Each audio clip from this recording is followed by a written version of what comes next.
السلام علیکم ناظرین، اس ویڈیو میں ہم آپ کو عظیم مسلمان بادشاہ شاہ فیصل کی ایمان افروز داستان حقیقت کے بارے میں بتائیں گے، جنہیں سازش کر کے شہید کیا گیا۔ شاہ فیصل بن عبدالعزیز 1906 میں سعودی عرب کے دارالحکومت ریاض میں پیدا ہوئے۔ وہ اپنے والد کے تیسرے بڑے بیٹے تھے۔ جس روز وہ پیدا ہوئے اسی روز ان کے ایک بڑے سوتیلے بھائی سعود بن عبدالعزیز کی بھی پیدائش ہوئی تھی۔ دونوں کی پیدائش میں محض 30 منٹ کا وقفہ تھا۔ شاہ فیصل کی والدہ کا نام طرفہ بنت شیخ تھا۔ وہ مشہور سعودی عالم دین عبداللہ الطیف کی بیٹی تھی، جو محمد بن عبد الوہاب، جن کے پاس سے وہابی فرقے کی شروعات ہوئی، ان کی اولاد میں سے تھے۔ ان کی پیدائش کی خوشی میں ریاض میں مٹھائیاں تقسیم کی گئی۔ 7ویں روز ان کے نانا نے کئی دمبے ذبح کر کے شہر بھر کی دعوت کی۔ یہ شاہ فیصل کا عقیقہ تھا۔ عقیقے کی تقریب میں شاہ عبدالعزیز نے اپنے بیٹے کا نام فیصل رکھا۔ یہ نام ان کے پردادا کے نام پر رکھا گیا تھا۔ شاہ عبدالعزیز کی خواہش تھی کہ ان کے بیٹے شاہ فیصل بھی اپنے پردادا جیسی صلاحیتیں پیدا کریں۔ شاہ عبدالعزیز ابھی 6 ماہ کے تھے کہ ان کی والدہ اس دار فانی سے کوچ کر گئی، اس لیے ان کے نانا نے ہی انہیں پالا۔ نانا کے گھر میں ایک مسجد تھی جہاں بچے قرآن پڑھنے آیا کرتے تھے۔ یہ بچے مسجد کے صحن میں بیٹھ کر پڑھتے تھے اور ان کے استاد زمین پر قلم سے لکھتے تھے اور بچے اس کی نقل کر لیتے تھے۔ اس دور میں عربوں کے پاس جدید سہولتیں نہیں تھیں۔ وہ صحرا کے بدو تھے۔ کتابوں، کاپیوں، کاغذ یا بلیک بورڈ وغیرہ کا ان کے ہاں کوئی تصور ہی نہیں تھا۔ اس لیے شاہ فیصل کی تربیت بھی اسی حالت میں کی گئی۔ عرب ترقی کی دوڑ میں بھلے ہی پیچھے تھے، لیکن جنگی مہارت میں ان کا کوئی ثانی نہیں تھا۔ وہ اپنے وطن اور مذہب کے لیے سر دھڑ کی بازی لگا دیتے تھے۔ شاہ فیصل کے والد شاہ عبدالعزیز بھی بہت بڑے جنگجو تھے۔ انہوں نے جلا وطنی کی زندگی چھوڑ کر صرف مٹھی بھر ساتھیوں کے ساتھ عرب واپس آ کر اپنے والدین کی سلطنت دوبارہ حاصل کی۔ اب وہ اپنے بیٹے کو بھی اپنی طرح کا جانباز اور بہادر بنانا چاہتے تھے، اس لیے انہوں نے اپنے بیٹے شاہ فیصل کی جنگی تربیت میں کوئی کسر نہیں چھوڑی۔ انہیں بچپن سے قرآن پاک اور مذہبی علوم کے علاوہ سخت جنگی تربیت بھی دی گئی۔ وہ روزانہ صبح ہونے سے 2 گھنٹے پہلے اٹھ کر ورزش شروع کر دیتے تھے۔ انہیں تیر، تلوار اور بندوقوں سے لڑنا سکھایا گیا۔ جلد ہی وہ بہترین نشانے باز بن گئے۔ وہ اتنے سخت جان ہو گئے تھے کہ گھوڑے پر زین کسے بغیر گھنٹوں سواری کر سکتے تھے۔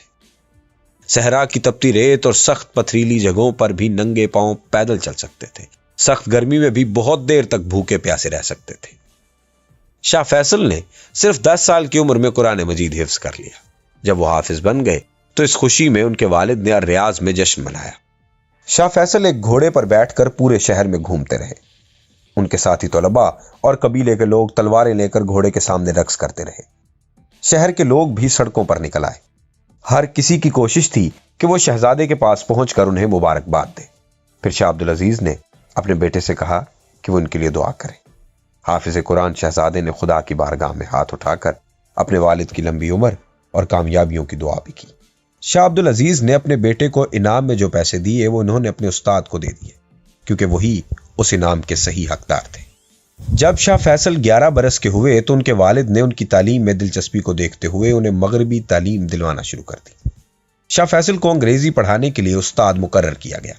اس استاد کی مدد سے شاہ فیصل نے دنیا کے بارے میں بہت کچھ جانا۔ انہیں جلد ہی انگریزی زبان پر بھی عبور حاصل ہو گیا، کیونکہ وہ بہت ہوشیار اور ذہین تھے۔ پہلی جنگ عظیم کے بعد شاہ عبدالعزیز نے انہیں اپنا نمائندہ بنا کر لندن بھیجا۔ وہ چاہتے تھے کہ شہزادہ دنیا گھومے اور اس بارے میں علم حاصل کرے کہ اپنی سلطنت کو فائدہ کیسے پہنچانا ہے۔ شاہ فیصل تب محض 13 برس کے تھے جب وہ لندن گئے۔ لندن برطانیہ کا دارالحکومت تھا، جو کہ اپنے وقت کی سپر پاور تھی۔ برطانوی سلطنت میں تو سورج غروب نہیں ہوتا تھا۔ شاہ فیصل نے لندن اور برطانیہ کے کئی علاقے گھومے پھرے۔ انہوں نے اس ملک کی ترقی دیکھ کر فیصلہ کیا کہ ایک روز وہ سعودی عرب کو بھی ایسا ہی ترقی یافتہ ملک بنا دیں گے۔ شاہ فیصل نے جو جنگی ٹریننگ حاصل کی تھی اسے آزمانے کا موقع انہیں جلد ہی مل گیا۔ پہلی جنگ عظیم جو کہ 1914 سے 1918 تک جاری رہی، اس میں ترک عثمانی خلافت کو شکست ہوئی اور سلطنت کے بھی ٹکڑے ہو گئے۔ کمال اتا ترک نے خلافت کو ختم کر کے جدید ترک ریاست قائم کر دی۔ پہلی جنگ عظیم میں ترکوں کی شکست کی ایک بڑی وجہ حجاز مقدس کے عرب حاکم شریف مکہ حسین بن علی کی بغاوت۔ اس نے پہلی جنگ عظیم کے دوران انگریزوں کے ایجنٹ لانس آف عربیہ کے ساتھ مل کر ترکوں سے بغاوت کی تھی۔ اس طرح ترکوں کی پیٹھ میں خنجر گھونپ دیا گیا۔ یہ شخص خود مسلمانوں کا خلیفہ بننا چاہتا تھا۔ برطانیہ بھی اسی سے ہی حلف لینا چاہتا تھا، کیونکہ اس طرح وہ دنیا بھر کے مسلمانوں کو اپنے کنٹرول میں لا سکتا تھا۔ لیکن مسلمان ترکوں کے غدار اور انگریزوں کے ایک ایجنٹ کو کسی طور بھی اپنا خلیفہ ماننے پر تیار ہی نہیں تھے۔ پہلی جنگ عظیم کے بعد جہاں ہندوستانی مسلمانوں نے ترکی کی خلافت بچانے کے لیے تحریک خلافت شروع کی، وہیں شاہ عبدالعزیز نے جعلی خلیفہ شریف مکہ سے دو ہاتھ کرنے کا فیصلہ کر لیا۔ بعض لوگ الزام لگاتے ہیں کہ شاہ عبدالعزیز نے بھی عثمانی ترکوں سے بغاوت کی تھی۔ یہ الزام بالکل غلط ہے۔ عثمانی ترک شاہ عبدالعزیز اور ان کے خاندان کے شروع سے ہی بدترین دشمن رہے۔ 18ویں صدی سے ہی ان کے درمیان جنگ و جدل کا سلسلہ جاری تھا۔ آل سعود نے کبھی بھی عثمانیوں کی بالادستی قبول نہیں کی تھی اور کبھی ان کے ماتحت بھی نہیں رہنا چاہتے تھے۔ یہ سچ ہے کہ وہ عثمانیوں کے خلاف برطانیہ کے اتحادی تھے اور ان سے اسلحہ بھی لیتے تھے، لیکن برطانیہ شاہ عبدالعزیز سے زیادہ ہاشمیوں کے اتحادی تھا۔ جب آل سعود ہاشمیوں سے جنگ چھیڑتے تھے تو برطانیہ ان کا اسلحہ روک لیتا تھا۔ ویسے بھی عثمانیوں کو دھوکہ تو شریف مکہ اور ان کے ہاشمی خاندان نے دیا تھا۔ ان کا خاندان عثمانی ترکوں سے وفاداری کا حلف اٹھا چکا تھا اور سینکڑوں برس سے عثمانیوں کے ماتحت تھا، لیکن شریف مکہ نے 1916 میں عثمانیوں سے بغاوت کی تھی اور ان سے مکہ مدینہ چھیننے کے علاوہ عراق اور اردن پر بھی ان کا قبضہ کروایا تھا۔ ہاشمیوں اور آل سعود کے درمیان دشمنی کی ایک وجہ یہ بھی تھی کہ شریف مکہ نے آل سعود کی حج پر پابندی لگا دی تھی۔ آل سعود کی سلطنت، جسے نجد کی سلطنت کہا جاتا ہے، اس میں رہنے والا کوئی شخص حج نہیں کر سکتا تھا۔ اس لیے شاہ عبدالعزیز نے ہاشمیوں کے خلاف اعلان جنگ کر دیا۔ انہوں نے امت مسلمہ کو ایک پیغام بھی جاری کیا جس میں لکھا تھا کہ شریف مکہ اپنے رعایا پر ظلم کرتے، اس لیے وہ خلافت کے اہل نہیں ہے۔ آل سعود امت مسلمہ کی طرف سے شریف مکہ کی ناجائز اور ظالمانہ خلافت کا تختہ الٹ دیں گے۔ یہ پیغام ان کے بیٹے شاہ فیصل کی مبارک ہاتھوں سے تحریر کیا گیا۔ شاہ فیصل اس وقت تک اپنی سفارتی اور جنگی صلاحیتوں کا لوہا منوا چکے تھے۔ ایک طرف 13 برس کی عمر میں لندن جا کر انہوں نے برطانیہ کو ہاشمیوں کی مدد سے روک دیا تھا۔ پھر 4 برس بعد 17 برس کی عمر میں انہوں نے حجاز کی ہاشمی سلطنت کے جنوب میں اسیر کی سلطنت پر 6000 جوانوں کے ساتھ حملہ کیا تھا۔ نوجوان شاہ فیصل کی یہ مہم شاندار کامیابی سے ہمکنار ہوئی۔ انہوں نے اسیر کو فتح کر کے اپنے والد کی سلطنت کا حصہ بنا لیا۔ 1924 میں آل سعود کے لشکر حجاز مقدس میں داخل ہو گئے اور جلد ہی مکہ اور مدینہ پر ان کے پرچم لہرانے لگے۔ شریف مکہ فرار ہو کر اردن چلا گیا۔ پھر عرب فوج نے جدہ کا محاصرہ کر لیا۔ شاہ عبدالعزیز نے اس محاصرے کی کمان خود کی، جبکہ شاہ فیصل اپنے والد کے ساتھ اس جنگ میں شریک تھے۔ جدہ میں مسحور ہاشمیوں نے 1 سال کے محاصرے کے بعد ہتھیار ڈال دیے۔ یوں شریف مکہ کی جعلی خلافت اپنے منطقی انجام کو پہنچ گئی۔ شاہ عبدالعزیز چاہتے تو حجاز مقدس ملنے کے بعد خلیفہ بن سکتے تھے، لیکن انہوں نے ایسا کچھ نہیں کیا۔ انہوں نے شاہ فیصل کو حجاز مقدس کا گورنر مقرر کیا۔ شاہ فیصل نے گورنر کی حیثیت سے ہاشمی دور میں رائج بدعتوں کا خاتمہ کر کے حجاز مقدس کا اسلامی تشخص بحال کیا، جو آج بھی قائم ہے۔ ہاشمی دور میں مصر سے ہر سال غلاف کعبہ تیار کر کے مکہ بھیجا جاتا۔ مصری لوگ ناچتے گاتے ہوئے یہ غلاف لے کر کعبہ تک پہنچتے۔ شاہ فیصل نے اس بدعت کا خاتمہ کر کے غلاف کعبہ کی تیاری کا کام حجاز میں ہی شروع کروا دیا۔ 1932 میں شاہ عبدالعزیز نے اپنی سلطنت کو سعودی عرب کا نام دے دیا۔ حجاز میں شاہ فیصل نے گورنر کی حیثیت سے حجاز مقدس کی سعودی سلطنت میں شامل ہونے کا اعلان کیا اور الحاق کے دستاویز پر سائن کر دیے۔ ناظرین کرام، شاہ فیصل سعودی عرب کے وزیر خارجہ بھی مقرر ہوئے۔ اس حیثیت سے انہوں نے روس کا بھی دورہ کیا تھا اور وہاں دیکھا تھا کہ کیسے تیل کی دولت سے روس دولت سمیٹ رہا ہے۔ وہ اپنے ملک کو بھی ایسی دولت سے مالا مال کرنا چاہتے تھے۔ انہیں معلوم تھا کہ ان کے ملک میں تیل کے بہت سے ذخیرے موجود ہیں، لیکن کوئی تلاش کرنے والا نہیں ہے۔ شاہ فیصل کے کہنے پر ان کے والد شاہ عبدالعزیز نے امریکی کمپنیوں کو سعودی عرب میں بڑے پیمانے پر تیل کے ٹھیکے دیے۔ ان میں سب سے بڑی کمپنی امریکہ کی اسٹینڈرڈ آئل آف کیلیفورنیا تھی۔ اس کمپنی نے 1933 میں سعودی عرب سے تیل کی تلاش کا معاہدہ کیا۔ اس کمپنی نے کئی برس کی کوششوں کے بعد 1938 میں دمام میں تیل کا ذخیرہ دریافت کر لیا۔ تیل کے دریافت سے سعودی عرب کو بے تحاشا دولت ملی، جسے آل سعود مالا مال ہو گئے۔ اس دولت کی وجہ سے شاہی خاندان کے کچھ لوگ عیش و عشرت میں پڑ گئے، لیکن شاہ فیصل عیش و عشرت کے قریب بھی نہیں گئے۔ وہ شراب و شباب سے دور رہتے تھے۔ انہوں نے کبھی نماز نہیں قضا کی تھی۔ ان میں غرور نام کی کوئی چیز نہیں تھی اور وہ نمود و نمائش سے دور رہتے تھے۔ ان کی کردار کشی کے لیے جھوٹی کہانیاں بنائی گئی، لیکن یہ کبھی ثابت نہیں ہوئی۔ شاہ فیصل وزیر خارجہ کے طور پر ایک بار ہندوستان بھی آئے تھے اور کراچی میں وہ قائد اعظم سے بھی ملے تھے۔ شاہ فیصل نے پاکستان کے قیام کی مکمل حمایت بھی کی تھی۔ وہ امت مسلمہ کو ایک پلیٹ فارم پر اکٹھا کرنا چاہتے تھے۔ ان کی تجربہ کار نظروں نے دیکھ لیا تھا کہ عالمی طاقتیں فلسطین میں یہودی ریاست قائم کرنا چاہتی ہیں۔ شاہ فیصل نے اس کی بھرپور مخالفت کی۔ وہ اسلامی دنیا کی پہلی بڑی شخصیت تھے جس نے یہ بھانپ لیا تھا کہ امریکہ مسلمانوں کا دوست نہیں ہو سکتا۔ اگرچہ ان کے والد شاہ عبدالعزیز امریکہ کے ساتھ دوستی بڑھا رہے تھے اور سعودی عرب میں انہیں فوجی اڈے بھی دے رہے تھے، شاہ فیصل بھی اپنے والد کی وجہ سے کھل کر امریکہ کی مخالفت تو نہیں کر سکے، لیکن وہ دبے لفظوں میں احتجاج ضرور کرتے تھے۔ لیکن ایک موقع پر انہوں نے امریکہ پر اعتماد کرنے کی غلطی کر لی، پھر یہ غلطی انہیں بہت مہنگی پڑی۔ ناظرین کرام، دوسری جنگ عظیم کے بعد امریکہ اور سعودی عرب کے تعلقات بہت خوشگوار تھے۔ شاہ فیصل سعودی وزیر خارجہ کی حیثیت میں امریکہ گئے تھے اور انہوں نے اقوام متحدہ کے قیام کے موقع پر اس کی ممبرشپ بھی سائن کی۔ اقوام متحدہ کے قیام کے بعد انہیں پوری امید ہو گئی کہ اب وہ فلسطین میں کوئی یہودی ریاست نہیں بننے دیں گے۔ وہ سمجھ رہے تھے کہ امریکہ اسرائیل کے قیام کے حق میں کبھی ووٹ۔ اس اعتماد کی وجہ یہ تھی کہ امریکی صدر روز ویلٹ نے دوسری جنگ عظیم ختم ہونے سے پہلے شاہ عبدالعزیز سے ایک ملاقات کی تھی۔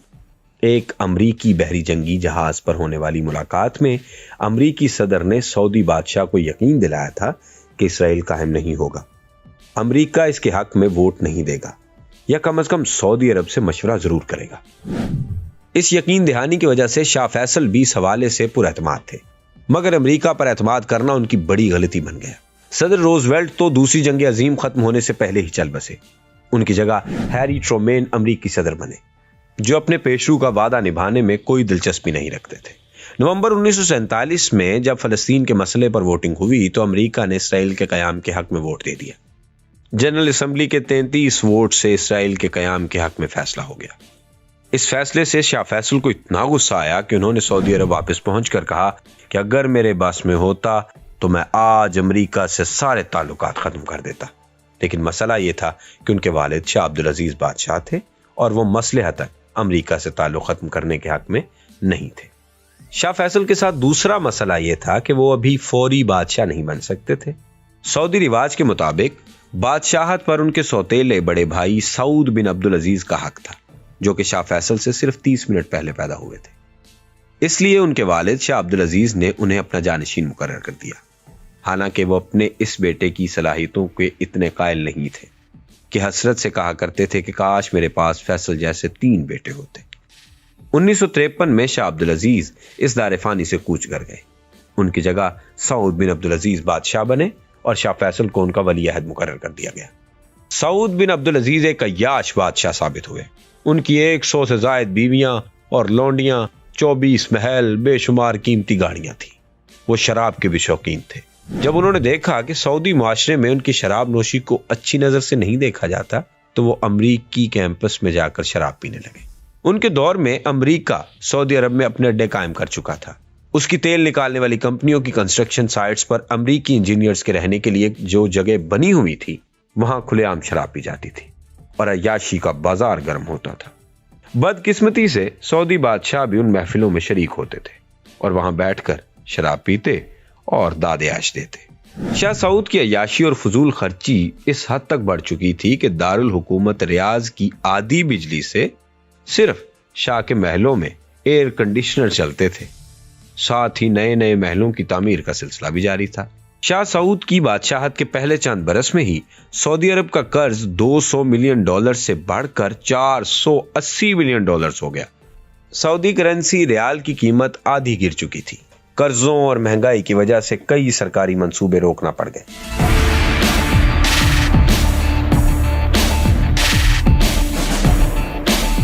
یہ سب دیکھ کر شاہ فیصل کا دل خون کے آنسو رونے لگا۔ امریکہ نے اس عظیم سلطنت کے قیام کے لیے اپنا خون پسینہ بہایا تھا۔ اب اسے اپنی آنکھوں کے سامنے تباہ ہوتے ہوئے نہیں دیکھا جا سکتا تھا، لیکن وہ زیادہ دیر خاموش نہ رہ سکے۔ وہ سلطنت کے ولی عہد تھے اور اس حیثیت میں انہوں نے 1958 میں تمام حکومتی اختیارات اپنے کنٹرول میں کر لیے۔ اس کے بعد انہوں نے تمام شاہی محلوں کی تعمیر روک دی، بیرون ملک سے نت نئی گاڑیوں کی درآمد پر پابندی لگا دی، سعودی شاہی خاندان کے تمام غیر ضروری اخراجات اور فضول خرچیاں بند کر دی۔ اس طرح انہوں نے ملک سے غلامی کا خاتمہ کیا، خواتین کی تعلیم کو فروغ دیا اور انہیں ملازمتیں دیں۔ انہوں نے سرکاری محکموں اور فوج کو بھی جدید کیا۔ شاہ فیصل کے اقدامات کی وجہ سے سعودی عرب دوبارہ ترقی کی راہ پر گامزن ہو گیا، لیکن افسوس کہ ان کے مخالفین کو شاہ فیصل کی قابلیت پسند نہیں آئی۔ وہ جو سعودی تیل کی دولت پر عیش کرنا چاہتے تھے، انہوں نے شاہ فیصل کے خلاف شاہ سعود کے کان بھرے۔ بھائی بھائی کے خلاف ہو گیا۔ شاہ سعود نے شاہ فیصل کو اختیارات سے محروم کرنے کے لیے کوششیں شروع کر دی۔ دونوں بھائیوں میں لڑائی شروع ہو گئی۔ ایک سلطنت بچانے کے لیے لڑ رہا تھا اور دوسرا اپنی عیاشی کے لیے۔ یہ اختلافات اتنے بڑھے کہ سعودی فوج نے دونوں بھائیوں کے حامی دھڑے بندوقیں اٹھا کر آمنے سامنے آ گئے۔ 800 رائل گارڈز نے الناصریہ میں شاہی محل کے باہر پوزیشن لے لی۔ یہ گارڈز شاہ سعود کے حامی تھے۔ دوسری طرف شاہ فیصل کے حامی نیشنل گارڈز کے سینکڑوں سپاہیوں نے بھی رائل گارڈز کے سامنے پوزیشن لے لی۔ خانہ جنگی کا خطرہ پیدا ہو گیا، لیکن شاہ فیصل نے حالات کو سنبھال لیا۔ انہوں نے کسی خون خرابے کے بغیر شاہی خاندان اور علماء کی مدد سے 1964 میں شاہ سعود کے اقتدار سے ہٹا دیا۔ اب شاہ فیصل خود سعودی بادشاہ بن چکے تھے۔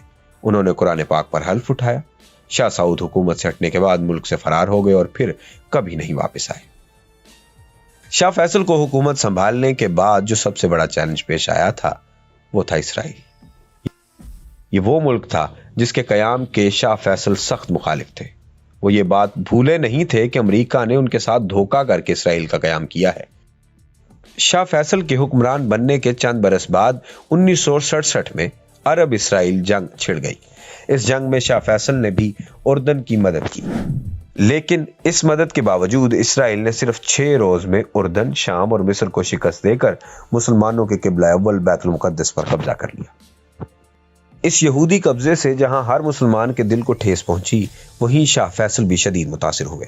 وہ سچے پکے مسلمان اور 5 وقت کے نمازی تھے۔ انہیں بیت المقدس سے شدید محبت تھی۔ پھر 1969 میں بیت المقدس پر یہودی قبضے کے صرف 2 برس بعد ایک ایسا واقعہ ہوا جس نے ہر مسلمان کو سخت تکلیف پہنچائی۔ آسٹریلیا کے ایک عیسائی ڈینس مائیکل روبن نے مسجد اقصی میں داخل ہو کر وہاں رکھے صلاح الدین ممبر کو آگ لگا دی۔ اس سے ممبر بھی جل گیا اور مسجد کی بھی شدید بے حرمتی ہوئی۔ یہ مسلمانوں کے قبلہ اول کو شہید کرنے کی ایک ناپاک سازش تھی، لیکن اسرائیل نے ڈینس کو سزا دینے کی بجائے اسے پاگل قرار دے دیا۔ اس واقعے نے شاہ فیصل کو احساس دلایا کہ اب بہت ہو چکا، اسرائیل کو روکنے کے لیے کچھ کرنا ہوگا۔ اب اس موقع پر شاہ فیصل نے امت مسلمہ کے درد کو محسوس کیا اور ان کو ایک پلیٹ فارم پر جمع کیا تاکہ وہ مل کر امریکہ اور اسرائیل کی سازشوں کا مقابلہ کر سکے۔ اس لیے انہوں نے سانحۂ مسجد اقصی کے 1 ماہ بعد مراکش کے دارالحکومت رباط میں مسلم ممالک کے نمائندوں کو جمع کیا۔ وہ خود بھی اس کانفرنس میں شریک تھے۔ اس طرح 24 اسلامی ملکوں کے نمائندوں نے مل کر OIC کی بنیاد رکھی۔ اس طرح ایک اسلامی بلاک بنانے کا شاہ فیصل کا خواب شرمندہ تعبیر ہوا۔ شاہ فیصل نے صرف اسلامی بلاک نہیں بنایا بلکہ اسرائیل کے خلاف ایک فیصلہ کن جنگ میں تیاریاں بھی شروع کر دی۔ سعودی عرب کا کوئی بارڈر اسرائیل کے ساتھ نہیں لگتا تھا، اس لیے شاہ فیصل نے مصر اور شام کی بھرپور مدد کی کہ وہ اسرائیل کے خلاف جنگ کریں۔ سعودی عرب اور تمام مسلمان ممالک جن میں پاکستان بھی شامل تھا، انہوں نے اسرائیل کے خلاف ایک بڑی جنگ چھیڑ دی۔ 6 اکتوبر 1973 کے دن جدید اسلامی تاریخ میں ہمیشہ یاد رکھا جائے گا، جب مصر اور شام کی فوجیں اسرائیل پر ٹوٹ پڑی۔ مصری فوجیوں نے نہر سویز کے مشرقی کنارے پر اسرائیل کی ناقابل شکست بارلے لائن کو ناکام بنا دیا اور صحرائے سینا میں زبردست پیش قدمی کی۔ شام کی فوج بھی گولان ہائٹس میں داخل ہو گئی اور یہودی فوجوں کے چھکے چھڑا دیے، لیکن اس موقع پر امریکہ نے اسرائیل کی مدد شروع کر دی۔ لیکن شاہ فیصل نے اس سے نمٹنے کے لیے تیاری کر رکھی تھی۔ انہوں نے عرب ممالک کے ساتھ مل کر امریکہ، جاپان اور کئی یورپی ممالک کا تیل بند کر دیا۔ اس سے ان ممالک میں گاڑیوں کی لمبی لمبی قطاریں لگ گئی۔ امریکی معیشت کو 2.5% نقصان برداشت کرنا پڑا اور اس کا پہیہ جام ہو گیا۔ امریکہ اس حد تک زچ ہو گیا تھا کہ کرسمس پر بھی شہروں کی لائٹس بند کرنا پڑی۔ پیٹرول چوری ہونے لگا اور لوگ پیٹرول کی حفاظت کے لیے ہتھیار رکھنے لگے۔ یورپ کے کئی شہروں میں تو ہفتے کے 1 روز گاڑیاں بند کر کے سائیکلوں اور گھوڑا گاڑیوں پر سفر کیا جانے لگا۔ امریکی وزیر خارجہ ہنری کسنجر شاہ فیصل کو دھمکیاں دینے لگے کہ اگر تیل کی پابندی ختم نہ ہوئی تو تمہیں پتھر کے دور میں پہنچا دیں گے۔ جواب میں شاہ فیصل نے کہا کہ امریکہ وہی لوگ ہیں جو تیل کے بغیر زندگی کے تصور بھی نہیں کر سکتے، لیکن ہم تو کھجوریں کھا کر بھی اور اونٹنیوں کا دودھ پی کر بھی گزارا کر سکتے ہیں۔ ہمیں اپنی پرانی زندگیوں میں واپس جانے میں کوئی مسئلہ نہیں ہوگا، ہم یہ زندگی گزارنے کے لیے تیار ہیں، لیکن تمہاری دھمکیوں میں نہیں آئیں گے۔ امریکہ کو ان کے جوابات سے بہت پریشانی ہوئی، لیکن اس نے اسرائیل کی مدد کرنا چھوڑ دی۔ امریکہ کے دیے ہوئے طیاروں اور دوسرے اسلحہ سے اسرائیل نے ایک بار پھر عربوں کو پیچھے ہٹنے پر مجبور کر دیا۔ ایک طرف اس کی فوج نے نہر سویس پر قبضہ کر لیا اور دوسری طرف اس کی فوج شام میں دمشق کے قریب پہنچ گئی۔ اس موقع پر عربوں کے اتحادی سوویت یونین نے اسرائیل کو فوجی کارروائیوں کی دھمکی دے کر پیش قدمی روکنے پر مجبور کر دیا۔ عربوں اور اسرائیل میں جنگ بندی ہو گئی۔ اس طرح عربوں کے مزید علاقے اسرائیل کے قبضے میں جاتے جاتے بچ گئے۔ اس واقعے کے اگلے برس 1974 میں پاکستان کے دل لاہور میں دوسری اسلامی سربراہی کانفرنس ہوئی۔ اس میں شاہ فیصل بھی شریک تھے، لیبیا کے کرنل قذافی بھی اور مصر کے انور سادات بھی۔ شاہ فیصل نے اس کانفرنس کے لیے پاکستانی وزیر اعظم ذوالفقار علی بھٹو کی بہت مدد کی۔ انہوں نے ہر اسلامی ملک کے سربراہ کو خود درخواست کی تھی کہ وہ لاہور آئیں۔ لاہور کی اسلامی سربراہی کانفرنس نے امریکہ اور اسرائیل کو ہلا کر رکھ دیا۔ اس لیے امریکہ اور اسرائیل اب شاہ فیصل سے بدلہ لینے کی ترکیبیں سوچنے لگے، لیکن یہ سازش اس طرح کرنی تھی کہ امریکہ یا اسرائیل کا نام نہ آئے۔ اس لیے امریکیوں نے شاہ فیصل کے ایک بھتیجے فیصل بن مسعود کو اپنا اعلی کار بنایا۔ فیصل بن مسعود کا ایک بھائی خالد بن مسعود سعودی عرب میں ایک ٹی وی اسٹیشن پر حملہ کرنے کے دوران سیکیورٹی فورسز کے ہاتھوں مارا گیا۔ اب فیصل بن مسعود اپنے بھائی کے قتل کا بدلہ شاہ فیصل سے لینا چاہتا تھا۔ وہ امریکہ اور اسرائیل کا اعلی کار بن گیا۔ 1975 میں وہ امریکہ سے واپس سعودی عرب آیا۔ 25 مارچ کو وہ ایک پستول اپنے لباس میں چھپا کر ریاض کے شاہی محل میں پہنچا۔ مسلح فیصل بن مسعود شاہ فیصل کے ملاقاتی کمرے میں پہنچ گیا، جہاں شاہ حکومتی عہدیداروں اور عام لوگوں سے ملتے تھے۔ شاہ فیصل اسے دیکھ کر خوش ہوئے کیونکہ وہ ان کا بھتیجا تھا۔ وہ اسے چومنے کے لیے آگے بڑھے۔ اس عاقبت ناندیش شخص نے شاہ فیصل پر فائرنگ کر دی۔ شاہ فیصل کے سر میں گولیاں لگی اور اسلامی دنیا کا یہ عظیم سپوت فرش پر گر پڑا۔ انہیں اسپتال لے جایا گیا، جہاں ایک امریکی ڈاکٹر نے ہی ان کا علاج کیا۔ شاید یہ بھی امریکی CIA کی پلاننگ کا حصہ تھا۔ امریکی ڈاکٹر نے جلد ہی اعلان کر دیا کہ شاہ فیصل شہید ہو چکے ہیں۔ شاہ فیصل کے جنازے میں پاکستانی وزیر اعظم ذوالفقار علی بھٹو سمیت دنیا اسلام کی بڑی بڑی شخصیات نے شرکت کی۔ ان کی میت ایمبولینس میں رکھ کر آل سعود کے آبائی قبرستان میں لے جائی گئی، جسے مقبرۃ الوعود کہتے ہیں۔ یہاں انہیں اپنے والد کے پہلو میں سپرد کر دیا گیا۔ انا للہ و انا الیہ راجعون۔ شاہ فیصل تو شہید ہو گئے، لیکن ان کے قاتلوں کا آج تک نہیں پتہ لگ سکا۔ امریکہ اور اسرائیل کا پلان کامیاب رہا۔ شاہ فیصل کی شہادت کے بعد مسلم دنیا میں پھوٹ پڑ گئی اور اسلامی بلاک بھی عملی طور پر ختم ہو گیا۔ شاہ فیصل کے قریبی ساتھیوں میں ذوالفقار علی بھٹو، انور سادات اور پھر معمر قذافی بھی افسوسناک انجام سے دوچار ہوئے۔ ان سب کو بھی شاہ فیصل کی طرح اسلامی بلاک بنانے کی سزا ملی۔ ان سب لوگوں کے منظر سے ہٹنے کے بعد اب اسلامی بلاک یعنی OIC ایک ایسا فورم بن کر رہ گیا ہے جو صرف مذمتی قراردادیں پاس کرا سکتا ہے، بلکہ اب تو وہ بھی نہیں کرتا۔ امت مسلمہ آج بھی ایک ایسے لیڈر کی تلاش میں ہے جو شاہ فیصل کی طرح دشمن کی آنکھوں میں آنکھیں ڈال کر بات کر سکے۔